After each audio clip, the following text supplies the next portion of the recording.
And it came to pass, when Jabin king of Hazor had heard those things, that he sent to Jobab king of Madon, and to the king of Shimron, and to the king of Achshaph, and to the kings that were on the north of the mountains, and of the plains south of Chinnereth, and in the valley, and in the borders of Dor on the west, and to the Canaanite on the east and on the west, and to the Amorite, and the Hittite, and the Perizzite, and the Jebusite in the mountains, and to the Hivite under Hermon in the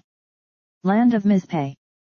And they went out, they and all their hosts with them, much people, even as the sand that is upon the seashore in multitude, with horses and chariots very many.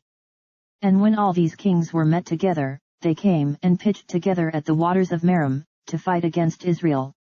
And the Lord said unto Joshua, Be not afraid because of them, for tomorrow about this time will I deliver them up all slain before Israel, thou shalt hough their horses, and burn their chariots with fire.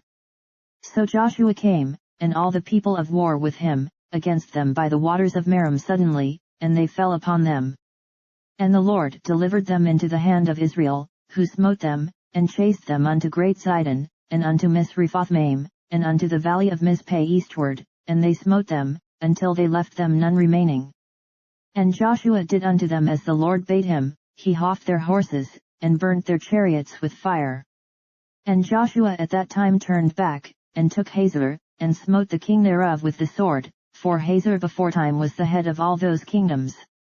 And they smote all the souls that were therein with the edge of the sword, utterly destroying them, there was not any left to breathe, and he burnt Hazor with fire.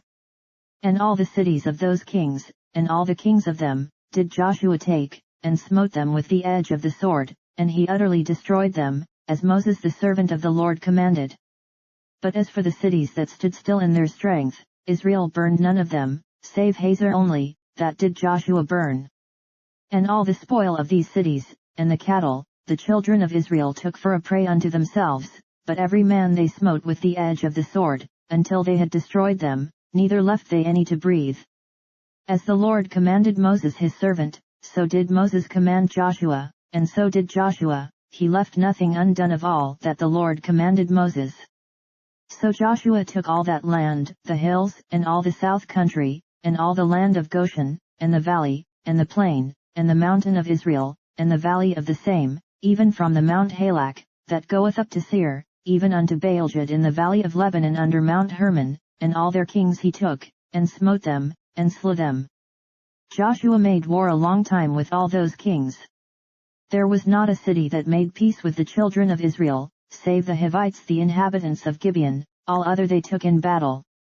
For it was of the Lord to harden their hearts, that they should come against Israel in battle, that he might destroy them utterly, and that they might have no favor, but that he might destroy them, as the Lord commanded Moses.